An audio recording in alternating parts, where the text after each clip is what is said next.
Hello and welcome to this in-depth exploration of Clause 9 and its sub-clauses in the FIDIC Yellow Book 1999. This clause is pivotal for contractors, engineers, and employers alike, as it outlines the testing procedures that must be followed before a project is considered complete. Today, we'll break down each aspect of this clause, from the contractor's obligations to the engineer's role, and even what happens when things don't go as planned. So, let's get started. We start with Clause 9.1, which outlines the contractor's obligations. The contractor is responsible for carrying out tests to ensure the project meets all specifications. Before any testing begins, the contractor has to fulfill the requirements of sub-clauses 5.6 and 5.7 by providing essential documents like blueprints, operation manuals, or other relevant documents. Moving on, the contractor is required under Clause 9.1 to give a 21-day notice to the engineer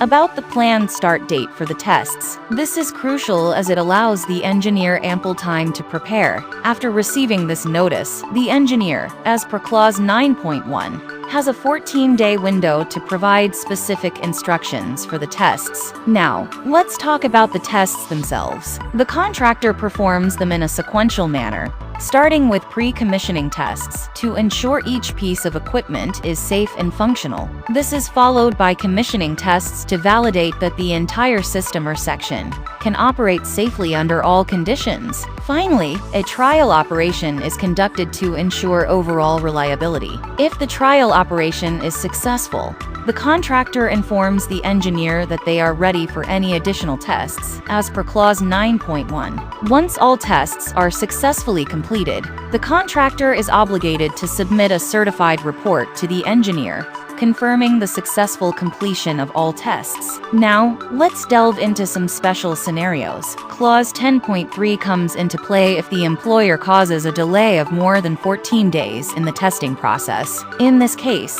the employer is deemed to have officially taken over the project, and the engineer will issue a taking over certificate. The contractor is then obligated to perform the tests as soon as possible. If the contractor causes undue delays, Clause 9.2 allows the engineer to issue a notice requiring the contractor to complete the tests within a 21-day period. Failure to comply allows the employer to proceed with the tests at the contractor's risk and cost. What happens if the project fails any tests? Clauses 9.3 and 9.4 provide options. The tests can be repeated, or if the failure is significant, the works or section can be rejected. In extreme cases, as per Clause 11.4, c, the employer has the right to terminate the contract. The employer can then recover all sums paid, plus additional costs like financing and dismantling. Clause 7.4 is also important as it outlines the contractor's responsibilities for testing. This includes providing all necessary resources and agreeing on the time and place for tests with the engineer. If there are delays or additional costs due to these requirements, the contractor can make a claim under sub-clause 20.1. And that concludes our comprehensive overview of the testing procedures and special scenarios in FIDIC contracts,